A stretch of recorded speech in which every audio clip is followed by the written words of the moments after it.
कहानी कुलधरा की आखिरी रात, समय का चक्र। राजस्थान के जैसलमेर शहर का नाम आते ही हमारी आंखों के सामने एक ऐसा दृश्य उभरता है जहां सुनहरी रेत, राजा दरबारों की शान और विशाल किलों के साथ साथ अनगिनत कहानियां भी जीवंत हो जाती हैं। जैसलमेर की दिन में तपती हुई रेत और विदेशी सैलानियों की मुस्कान के बीच एक अलग ही आकर्षण है। वहीं जैसलमेर से कुछ दूरी पर स्थित कुलधरा आकर्षण और रहस्य से भरी एक ऐसी जगह है जहां समय के साथ साथ इंसान के कदम भी डर के मारे कांपने लगते हैं। ये वह स्थान है जिसकी कहानी पिछले 200 साल से अनगिनत खंडहरों में बसी हुई है और जिसके अंधेरे में छुपे दर्द भरे इतिहास से एक भयावह अध्याय जुड़ा है। कुलधरा में सैकड़ों साल पहले पालीवाल ब्राह्मणों का बसेरा था। वहाँ जीवन की लहर बड़ी ही चंचल थी। इस गांव के हरे भरे खेतों में जीवन की ऊष्मा बसती थी और खुशियां आसपास चारों ओर बिखरी हुई थी। लेकिन इस खुशहाल जीवन पर जैसलमेर के क्रूर दीवान सालिम सिंह की काली नजर पड़ने से भयंकर विपत्ति आ गई। ये दीवान एक अयाश व्यक्तित्व था जिसकी बुरी नजर गांव के मुखिया की सुंदर बेटी पर पड़ी। उसने गांव वालों को इस शर्त पर धमकी दी कि या तो उस लड़की को उसे सौंपे और अगर ऐसा नहीं किया गया तो वह गांव को बर्बाद कर देगा। पालीवाल ब्राह्मणों ने अपनी बेटी की इज्जत के खातिर दीवान के सामने झुकने से साफ इनकार कर दिया। एक ही रात में अपने आत्मसम्मान की रक्षा करते हुए कुलधरा और उसके आसपास के 84 गांवों के लोग अपना सब कुछ छोड़कर भाग गए। वह कहाँ गए कोई नहीं जानता। जाते जाते उन्होंने इस जमीन को एक श्राप दे दिया था जिसके डर से आज तक कोई यहाँ बसने की हिम्मत नहीं जुटा पाया। सुना है कि कुलधरा की मिट्टी में आज भी उन लोगों का दर्द, उनकी चीखें और वह आखिरी रात कैद है। इस गांव में रात गुजारने की हिम्मत रखने वाला व्यक्ति या तो पागल हो जाता है या फिर समय के चक्र में फंस जाता है। आर्यन ऐसा शख्स था जो इन सब बातों को बकवास मानता था।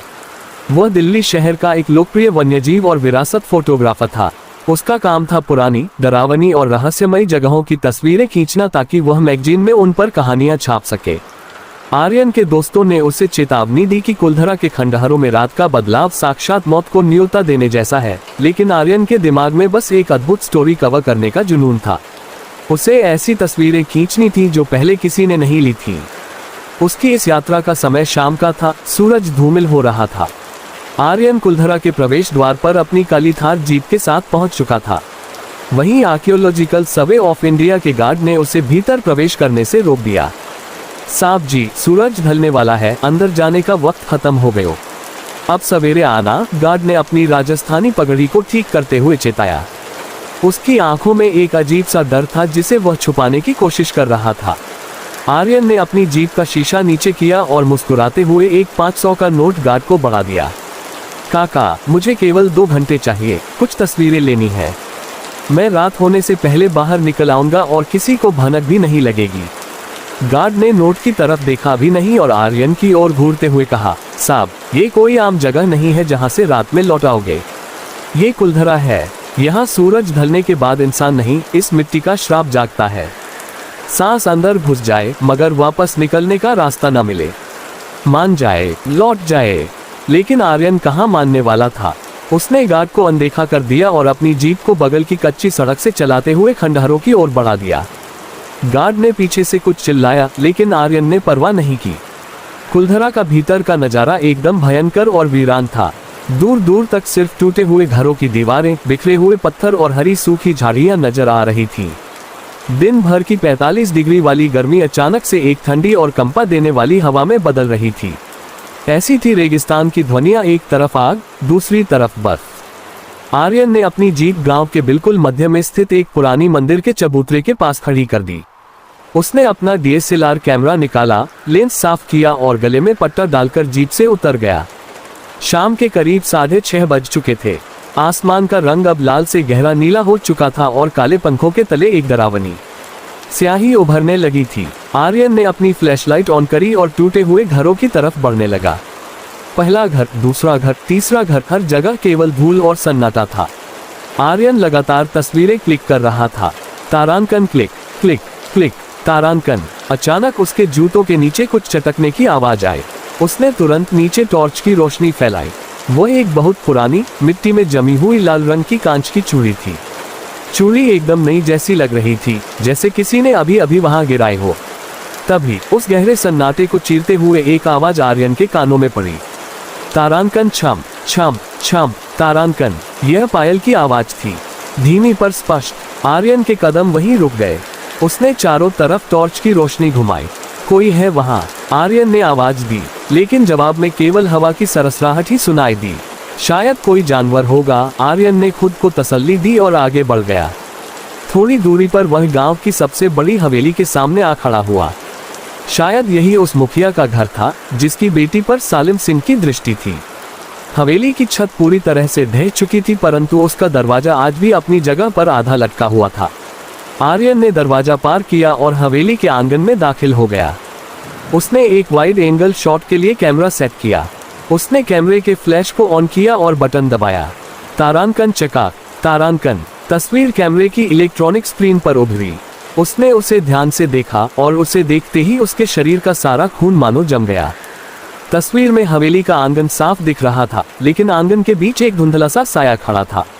तस्वीर में दिखाई दे रहा व्यक्ति कोई औरत थी जिसने राजस्थानी घाघरा चोली पहनी हुई थी और उसका सिर घूंघट में ढका हुआ था। आर्यन ने घबराकर तुरंत अपना कैमरा नीचे किया और सामने देखा। आंगन में कोई औरत नहीं थी, कोई साया नहीं था, केवल सूखी रेत और टूटी हुई पत्थरों का दृश्य दिखाई दे रहा था। यह क्या बकवास है?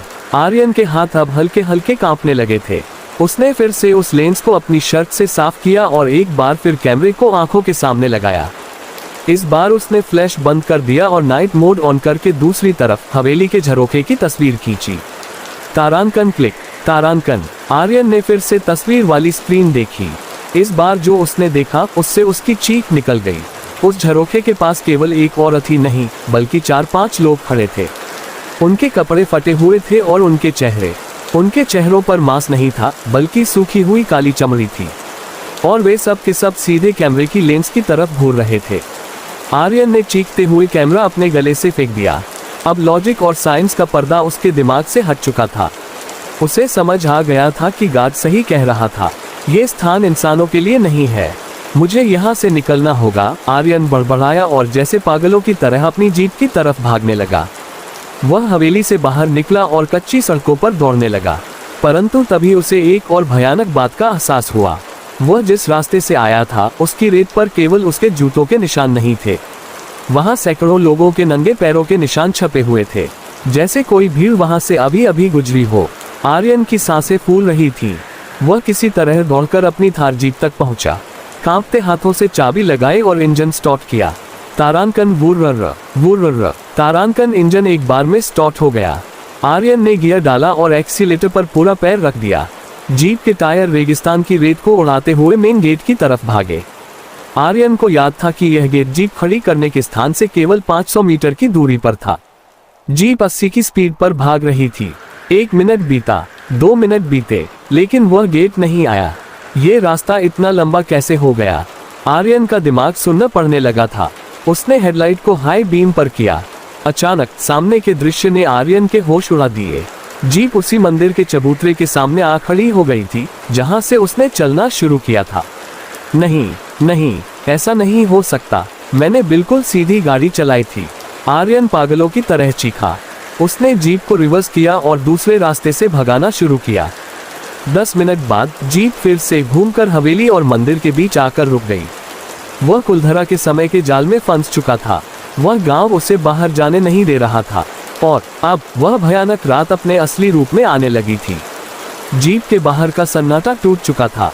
आर्यन को अब पायल की छम छम, औरतों के रोने की आवाजें और घोड़ों की टापों की आवाजें साफ सुनाई दे रही थीं। ऐसा लग रहा था जैसे 200 साल पुरानी वह कयामत की रात फिर से दोहराई जा रही हो। आर्यन ने जीप के सारे शीशे चढ़ा लिए और दरवाजों को लॉक किया। वह स्टीयरिंग व्हील पर सिर रखकर रोने लगा। तभी जीप के बाएं शीशे पर किसी ने जोर से हाथ मारा। तारांकन थप, तारांकन। आर्यन ने झटके से सिर उठाया। शीशे के बाहर एक आदमी खड़ा था। उसने राजस्थानी साफा बांधा हुआ था, लेकिन उसकी आंखें सफेद थीं। उसके गले से खून बह रहा था। आर्यन चीख पड़ा। उसने जीप को आगे बढ़ाने की कोशिश की, लेकिन इंजन अब मर चुका था। तभी जीप के चारों ओर भीड़ जमा होने लगी। वे कुलधरा के वही श्रापित लोग थे जो कभी उस रात वहां से गायब हो गए थे। उनके चेहरे खौफनाक थे, उनके कपड़े जले हुए थे। वे सब जीप को घेर कर खड़े हो गए। उन्होंने जीप को हिलाना शुरू कर दिया। तारांकन, हमें छोड़कर कहाँ जा रहा है? हमारी रात अभी बाकी है। तारांकन, एक भयानक फटी हुई आवाज हवा में गूंजी। जीप के शीशों पर सैकड़ों हाथ एक साथ पड़ने लगे। तारांकन क्रैक क्रैक, तारांकन कांच चटकने लगा था। आर्यन ने अपनी आंखें कसकर बंद कर ली और अपने कानों पर हाथ रख लिए। वह लगातार चीख रहा था। कांच के टूटने की एक जोरदार आवाज आई और उसके बाद आर्यन का दिमाग अंधेरे में डूब गया। वह डर के मारे बेहोश हो चुका था। जब आर्यन की आंख खुली तो उसके चेहरे पर तेज धूप पड़ रही थी। वह अपनी जीप के अंदर स्टीयरिंग पर गिरा हुआ था। उसने झटके से सिर उठाया। जीप के शीशे बिल्कुल सही सलामत थे। बाहर देखो तो कोई भीड़ नहीं थी, कोई साया नहीं था। सिर्फ कुलधरा के शांति और वीरान खंडहर शेष थे। आर्यन ने तुरंत जीप स्टार्ट की। इस बार इंजन पहली बार में चालू हो गया। उसने जीप को गियर में डाला और आगे बढ़ाया, और इस बार केवल 2 मिनट में वह कुलधरा के गेट के बाहर पहुंच गया। गेट पर वही गार्ड खड़ा था। उसने आर्यन की जीप को बाहर आते देखा तो उसके चेहरे पर एक अजीब सी हैरानी थी। आर्यन ने जीप रोकी नहीं, वह बस वहां से भागना चाहता था। लेकिन जब जैसलमेर के अपने होटल के कमरे में पहुंचा और नहाने के लिए उसने अपनी शर्त उतारी तो उसकी रूह एक बार फिर कांप गई। आर्यन की पीठ पर और उसके कंधों पर लाल मिट्टी से सने हुए सैकड़ों छोटे छोटे हाथों के निशान छपे हुए थे, जैसे उस रात इन रूहों ने उसे नोचने की कोशिश की हो। उसका कैमरा जो उसने उस हवेली में फेंक दिया था वह उसे कभी नहीं मिला, लेकिन कुलधरा के उस खौफ ने उसे जिंदगी भर के लिए एक ऐसी सजा दे दी थी जिसे वह चाहकर भी किसी को समझा नहीं सकता था। उसने उस दिन के बाद से हमेशा के लिए फोटोग्राफी छोड़ दी, क्योंकि उसने महसूस किया था कि कुछ तस्वीरें केवल कैमरे में नहीं बल्कि सीधा रूह पर छप जाती हैं। तो भाइयों और बहनों, ये थी राजस्थान के रहस्यमय गांव कुलधरा की वह कहानी जहां की श्रापित रात का जिक्र होता है, जो अब भी उसी खौफनाक और रोमांचक मोड़ पर रुकी हुई लगती है।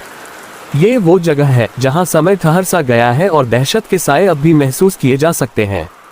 इस भयानक रात की कहानी में आर्यन ने बड़ी मुश्किल से खुद को बचा लिया, लेकिन ये सोचकर देखो कि क्या तुम्हारे पास भी इतनी हिम्मत और साहस है कि तुम अकेले उस प्राचीन और रहस्यमयी हवेली में एक रात गुजार सको। अपने विचार और किसी भी तरह की टिप्पणी जरूर नीचे कमेंट बॉक्स में साझा करें। यदि इस कहानी ने आपके होश उड़ा दिए हैं और आपके दिल की धड़कन को तेज कर दिया है और आप चाहते हैं कि आपका प्यारा दोस्त आपको इसी तरह की सच्ची और रोंगटे खड़े कर देने वाली रहस्यमयी यात्राओं पर ले जाए, तो बिना किसी हिचकिचाहट के हमारे चैनल को सब्सक्राइब करें। उस लाल बटन पर बटन को ऐसे दबाएं जैसे आर्यन ने अपनी जीप का एक्सीलेटर जोर से दबाया था और खुद को मुसीबतों से बचा लिया था।